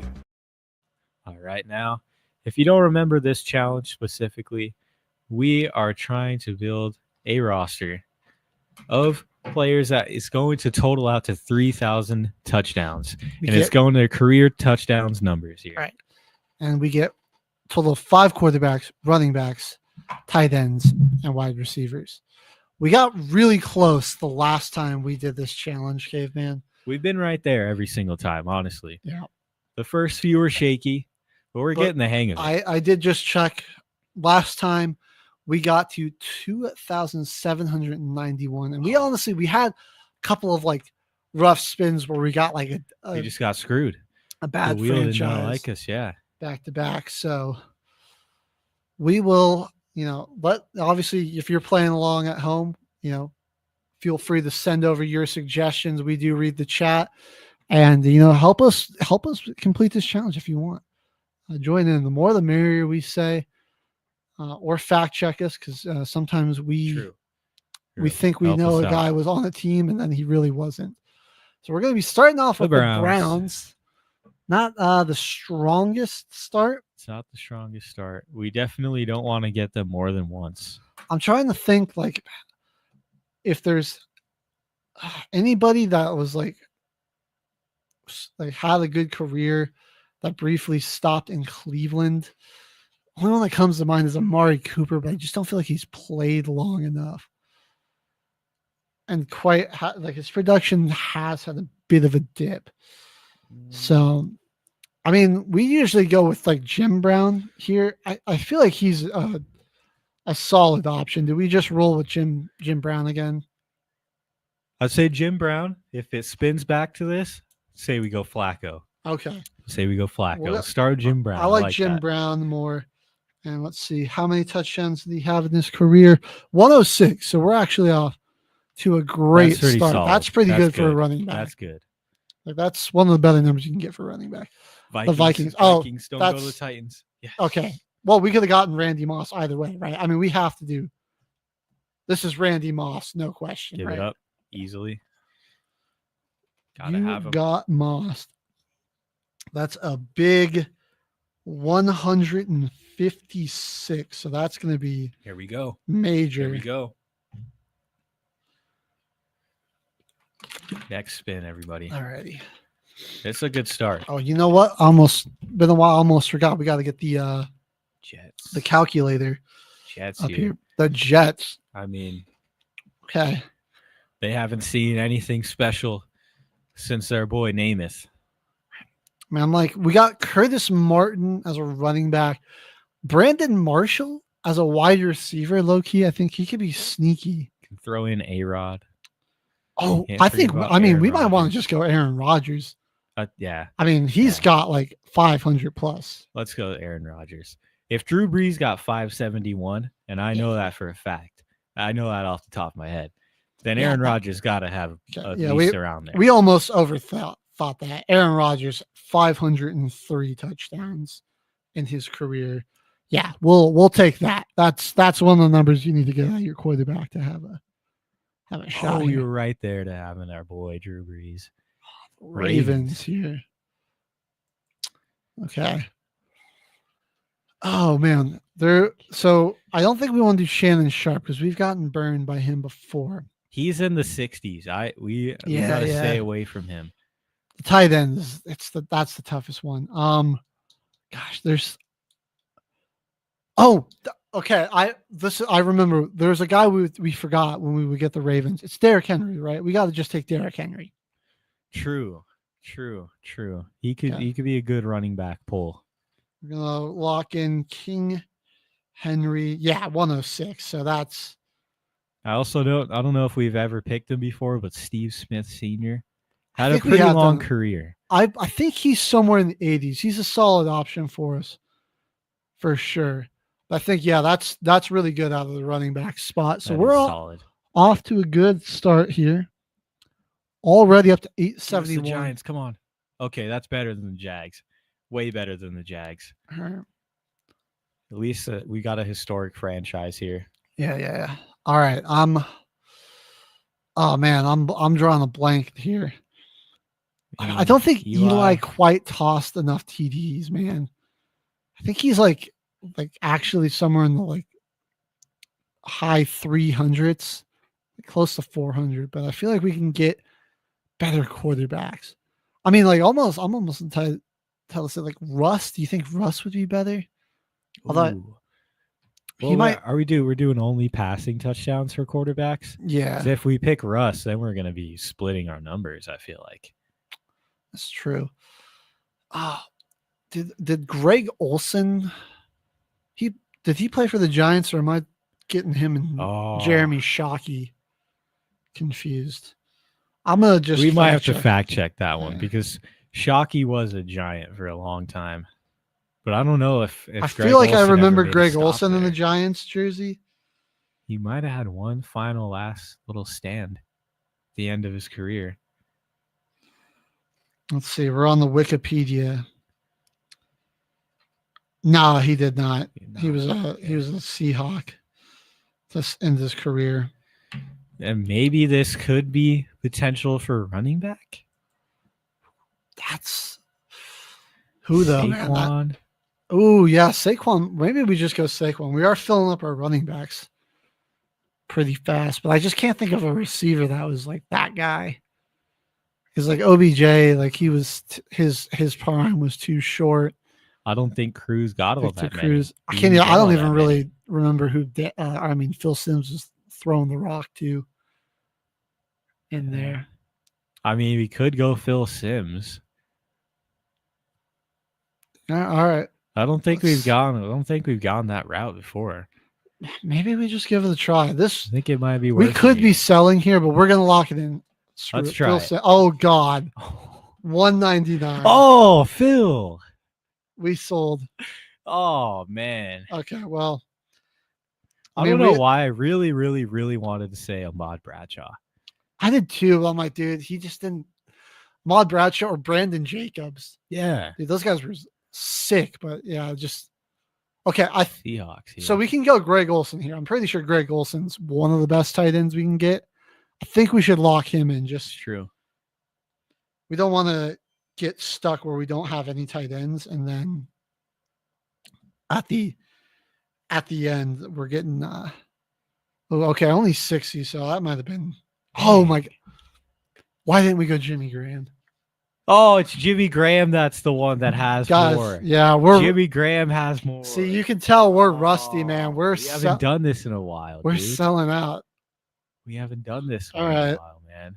Only 60 there. We've got a shot though. Turn this around. We just gotta get some real good spins. The Niners. Jerry Rice, man. Give us Jerry Rice. That'll do it.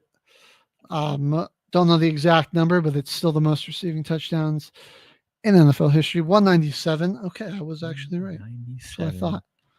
The next spin, Cardinals. Emmitt Smith. Never forget Emmitt Smith, Cardinals legend. Perfect pull right there. Perfect pull. I only know that because I love to give my girlfriend a hard time, like, because she likes, the Cowboys and the big Emmitt Smith fan, so I love to call him a Cardinals legend to piss her off.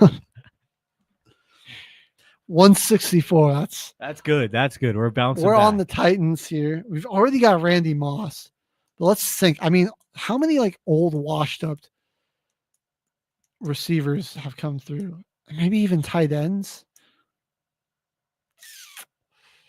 Where? Because I know we did Chris Johnson, and I think he burned us in the past where he wasn't like that great. Steve McNair, Vince Young. I just don't think either of those guys had Warren Moon enough TDs. Warren Moon might not be bad. I feel like he's better if you're going for passing yards. I don't know if he had a ton of TDs. I almost kind of want to say Julio. He was there. Yeah. God, dude, Julio was so prolific. Well, I'm like, I wonder if he's just his touchdown numbers dropped off after he left Atlanta. How many receivers do we got? 2? We got 2. We got Randy and Jerry Rice. Honestly, I think we could go Julio here. Lock it in. I don't think that's a bad pick right now. Let's go. We're gonna lock it in. Julio Jones, 66.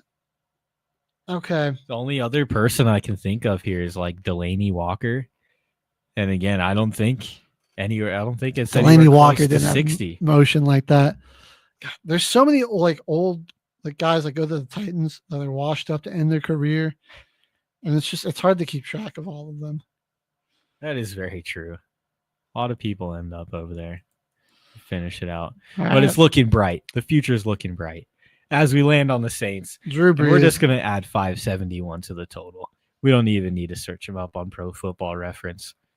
We're just gonna add him to the total. That is huge. Big bailout. If we could maybe get Tom Brady, Peyton to end out our quarterbacks, this would really help us out a ton here. We landed on every team with a good quarterback. Don't give us the Cardinals. Oh, that sucks. Okay, we don't want to do Kurt Warner because I'm pretty sure Kurt he screwed us. Screwed us last time. Carson Palmer. No, AJ Green. Is there a washed tight end from all that was on the Cardinals that we're just not thinking of? Or another running back? Because let's see. I mean, we could go Larry Fitzgerald. I know he's not terrible. This is tough. I mean, we could go Marvin Harrison and just drop the junior. That's cheating, though. That's cheating. Yeah, no, I can't do that. I was about to say, hey, dude, I can't think of a single Cardinals tight end outside of Trey McBride. I think TJ Hushmanzada played there briefly. The Cardinals have just straight ass at the tight end position. I don't think we're gonna get anything there. No, I don't know, man. I think Larry might be our best option here. I just don't know if Carson Palmer. Do we? I think we might want to hold out for a better quarterback than Palmer. Yeah, because a good. Oh, okay, we made the right choice. 121 from Larry. All right, Larry. Thank you, Larry Fitz. He's top, top 5 all time. People aren't ready for that conversation. Get the hell out The of here. Jets again. The wheel has kind of been brutal on us too, That's man. tragic. We haven't gotten a lot of good spins here. All right. I mean, for the thinking running backs, Curtis Martin, he was pretty good for them.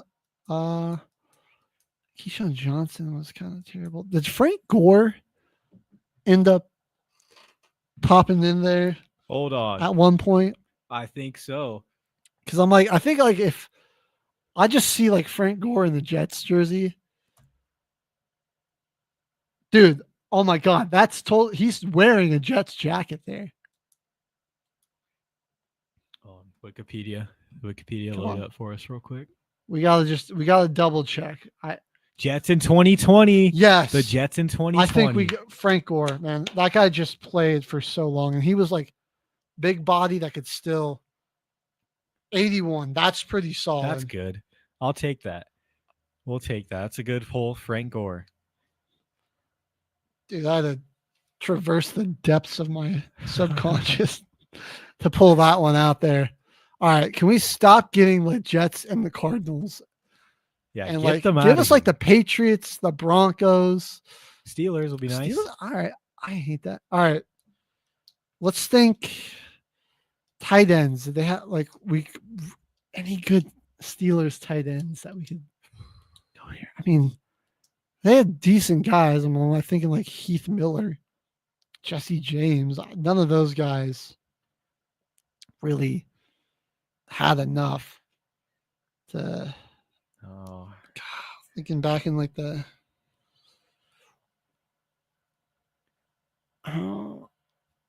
Anybody got bail out for us here? We might be. Yeah, anybody got a bailout for us here? This is tough because I'm fans. Any Steelers? I mean, like I'm fans thinking out there? like we got Franco, Jerome Bettis, Hines Ward, Antonio Brown are all good options, but that'll take up all our wide receivers if we go AB. Man, we might just have to risk it and go because I think he's got a pretty high one. I mean, he was tearing it up. Do we go Antonio Brown here? I think we might have to risk it going Antonio Brown. Or do we take a risk and take Big Ben? I think Big Ben is a more secure pick than AB. And we could at least land on a few different teams and get AB as our last receiver. So we'll if go. we really want. We're going Ben Roethlisberger. Not terrible. 418. That's good still. So we're not out of it just yet, folks. Plus 418. I mean, is it 3,000 or 4,000? We're doing 3,000. Oh, we're actually a lot closer than I. Oh man, we're at right there. 2,584. So it's that ain't freaking helping us. Jaguars, bro.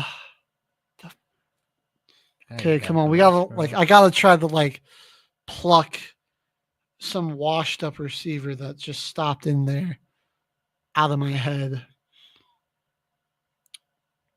I don't know if it's gonna happen. Okay, although I feel like we checked on doing our own research if Fred Taylor was a doable option. Dude, I don't know. I don't know if we're going to get anything better than Fred Taylor. I think we might just have to go there. Is there any tight ends we're not thinking of? Tim Tebow, we take his passing touchdowns. Would have had tight end take his passing Would touchdowns. have been wild. I actually think that would still be pretty bad for us. He did not have a lot of passing TDs. Yeah, dude, it's like the Jags. Hines Ward. Yeah, that was our other thought. The Steelers. That was who immediately came to my mind. And I think ultimately going Big Ben was a good idea because that gives us a little more flexibility. I mean, this is a little bit of a risk, but we have a ton of tight end spots. So we have more we can make up for. And I'm just thinking pure longevity's sake, Mercedes Lewis. Ooh, that's true. That's true. I mean, he's like that. He's still in I the like league. that. Do it. I think that's a good pick. Mercedes Lewis. Let's go. We're going to lock him in. I will go pull up his touchdown totals. Colts. How do you spell Mercedes? And I phone a friend. Need a Mercedes Lewis. There he is. Okay, it's with an A. That's so weird. All right. Well, the risk did not pay off. Oh, we're obviously going to take Peyton, right? I think, yeah, we got to go with him here. Got to go with the sheriff. Only for the other Mercedes Lewis, but Oh, it gives us more flexibility at our running back spot, right? And we still have 3 tight end spots. So I don't think that was the worst thing in the world for us, honestly. Manning, that's 539. Shout outs. 539. So let's go add all of the 40. Add that 539. I mean, we did it. we did it. By 163 touchdowns. Even with some bad pulls, dude. But Breeze, Rodgers, and Manning, that gave us 1,500. And then we got Jerry and Randy. So, I mean, now let's just see how high we can get. Yeah, let's just. Because we're up to 3,163. Who said we were rusty? No rust at all, man. Yeah, no rust at all. We never even left. And the Patriots. There we Gronk. go. So Gronk. lock it in. Gronk. Lock it in, Gronk. There we go. 92 out of our tight end position. Love it. Love it. We Raiders. The Raiders. I mean, Jason Witten did play there for a time, but I don't know if we want. True. I don't know if I want to do that. Bo Jackson's career was just too short. Marcus Allen, though, low key. Oh, all right. Marcus Allen, that could be sneaky. All right. So we need another running back, another. We need 2 more tight ends, another wide receiver. No, we already got Randy Moss, and I think that. Oh, we could do Antonio Brown too. True. Let's just go. Let's go with AB right here.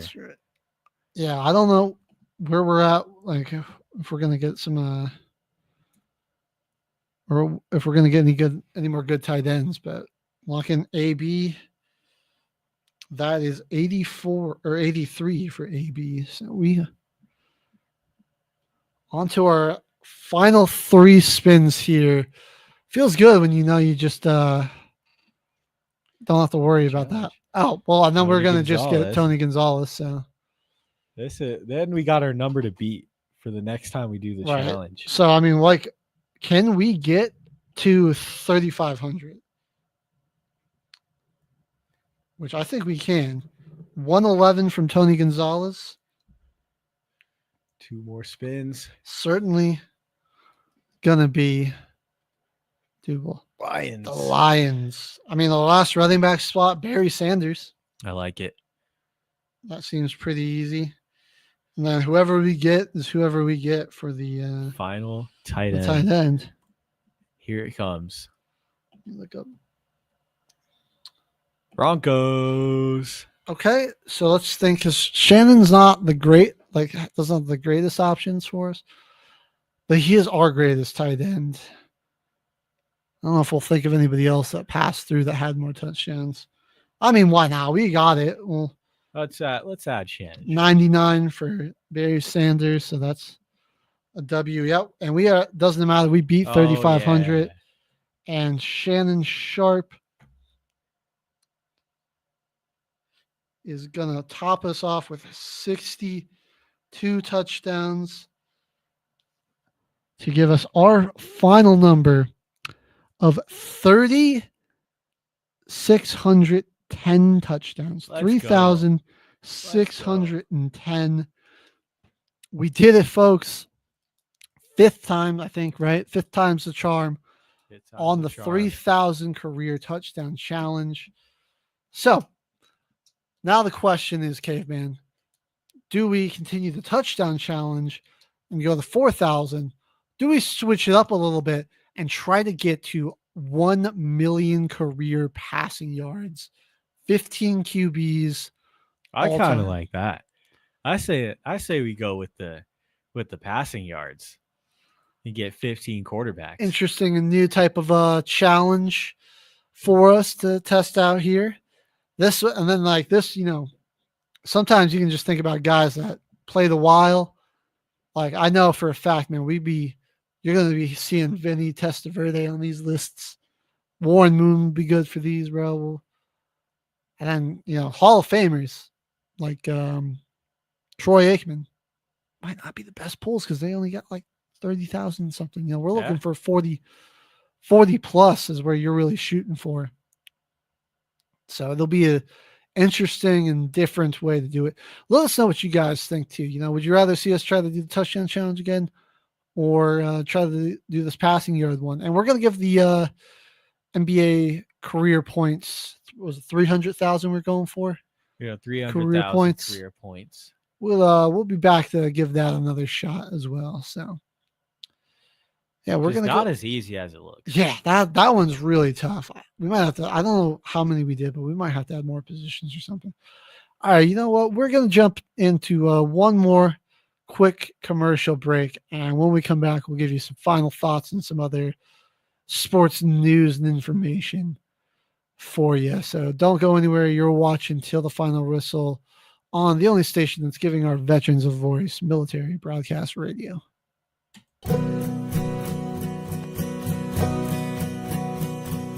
Stand up for the red, white, and blue. Stand up for the values we hold true. With gratitude I'll stand as our flag begins to wave o'er the land of the free and the home of the brave. Stand up, put your hand on your heart. Stand up for the freedom it imparts. Bless all who stand for justice. Bless all who stand for peace in the home of the brave and the land of the free.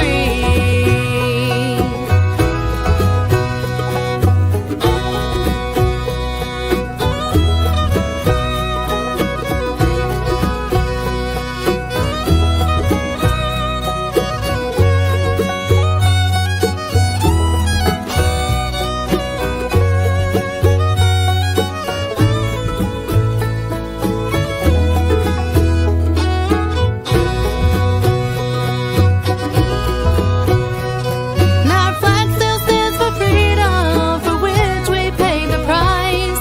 We honor and respect those who made the sacrifice. So I'll stand. So stand up for the red, white, and blue. Stand up for the values we hold true. With gratitude I'll sing as our anthem starts to play o'er the land of the free and the home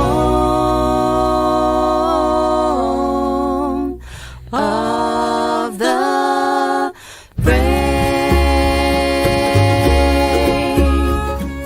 Stand for Senior Airman Holland Pickard. Specialist 4th Class Robert Summey, U.S. Army. Staff Sergeant Jerry Altman, United States Air Force. Second Lieutenant Zachary Stead, Air Force.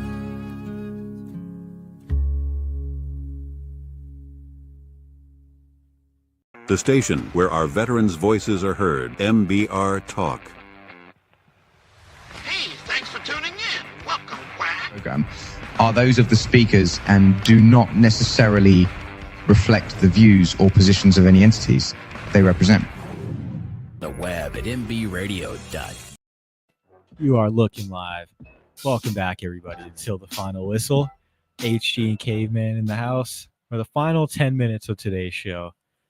We've got some big speculation going around in the NBA for this postseason. potential landing spots for KD and good old Giannis Antetokounmpo. Honestly, now that KD's kind of mentioned that he wants out, I think Houston is more of a fit for Kevin Durant than Giannis is. That was one of his ideal landing spots they put out.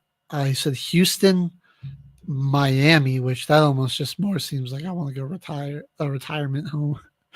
Or just go spend my last few years playing, hanging out in Miami. I don't think that team's like falling apart. I don't think he would elevate them back to being a championship contender. Definitely not. Not with the pieces they got around them. Especially now that Eric Spoelstra's gone. And what was his other one? Did he say? It was San Antonio Spurs. So he clearly wants to play where there's warm weather. He's not about the cold weather. For the Suns, I mean, the Rockets and Spurs, two teams with young capital that you really need to bank on. Because again, no first round picks until me and HG have our first kids. Let's be honest. It's like half a decade until they have a first round pick. Yeah, they need to trade with the young team. Sold their entire future for an aging big three that couldn't even get out of the first round. Yeah, I mean, get aggressive, go for that. I mean, maybe even slap Beal in there. What the hell? Or blow it all up, throw Booker in there to try to get that second pick. Yeah. And like a haul of players and other picks, bro. And yeah, dude, like I don't know how that would work for the Spurs. KD, he'd probably run the 4. Wemby at the 5. You've got De'Aaron Fox. Honestly, Booker probably comes off, or not Booker, Beal probably comes off the bench. Oh yeah, if he's involved in that trade, I think Castles defensively gets the start over him easly. And be like, just can he play out of position, like at that 3 spot? I think he's got like the size to do it. Maybe not all the skills, but I mean that's something that I could learn. So yeah. I think Houston might be a little more realistic. I don't know, the Spurs might just take that guy out of Rutgers. I can't never remember his name, but he seems, or like they're gonna hold on to like that pick unless like you offer someone like Giannis, which makes a lot of sense to me. Mm-hmm. They got to offer a lot up to get that number 1 pick. Can I just like throw out a crazy idea? Let's hear it. What the New York Knicks should trade for Giannis. Honestly, get rid of Cat. Like trade Cat. Because just he's not a great defending big man, and when you already have Brunson out there who teams hunt, who teams are hunting for, already to have another defensive liability out there.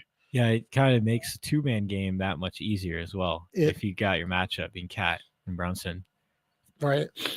That's just where New York struggled. I mean, that was where people were attacking them all postseason. Oh my goodness. Sneezed the end of the show out. So I mean it got you to the East Finals. Yeah. But eventually, you weren't able to defend an offense like Indiana's. You throw Giannis on there. Brunson still the primary scorer and ball handler, but that's an extra element on the offensive side. Giannis, thanks, Brady. Giannis, gets to just play. He has a good ball dominant point guard to play off of. Yeah, like that could be a scary combination. And then I think him up there with like Mitchell Robinson, playing the 5. And he's out there just really for defense and rebounding. Like, yeah. And then Brunson at the 1, Giannis is your 4, OG running your small forward. Josh Hart, or maybe Mikal Bridges. Josh Hart coming off the bench. Yeah. Or would you have OG run as your guard or Bridges run as your shooting guard? I think I might put Bridges I'd at rather shooting have guard. Bridges as shooting guard. I think he's just got more. He's a better shooter across the floor. And Anunoby, you're looking at like just a wing player right there. Or he does have the size, ability to get to the basket, drive, but he's a 3-and-D. He's a wing player. Yeah, no, for sure.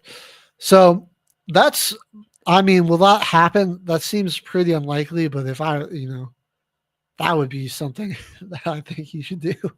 It doesn't seem too crazy for the Knicks, though. Honestly, they're calling coaches and guys that already have coaching jobs to be like, "Hey, you want to come coach the Knicks next year?" Yeah.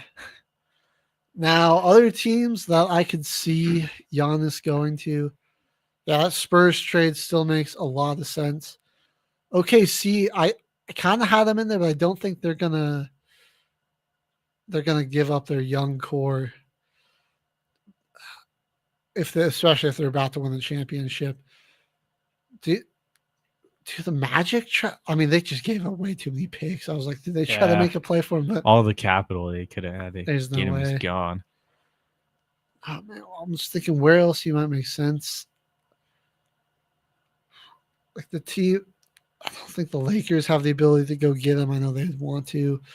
It doesn't make sense for him to go to Golden State. I don't think. I don't know if I just don't think they'd be able to give up enough without hurting their team. So I don't like that as a trade destination, but I'm not ruling it out because I could see that happening. Dude, I mean, all right, another crazy idea. Memphis just got a haul of picks, dude. Go after Giannis. I mean, Jaw stayed healthy. They acquired a lot. Lockdown type of defense right there. Still, I mean, you could probably give up 3 firsts, still hold on to one of those, throw in like a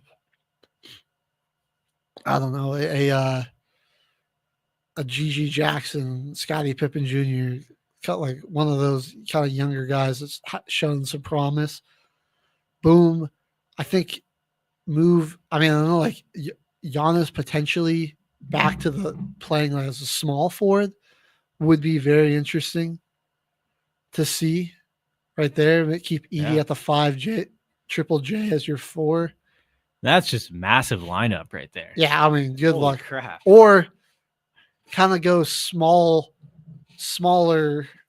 center with Jaren Jackson at center, Giannis at your 4, have Edie come off the bench.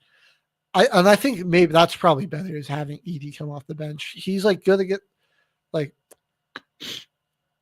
in limited minutes. He's good to just come out there and give you rebounds, but I don't think you want him on the floor. He can do his thing. That stretch. Well, let us know where you think Kevin Durant and Giannis Antetokounmpo are going. I kind of like my Memphis and New York theories.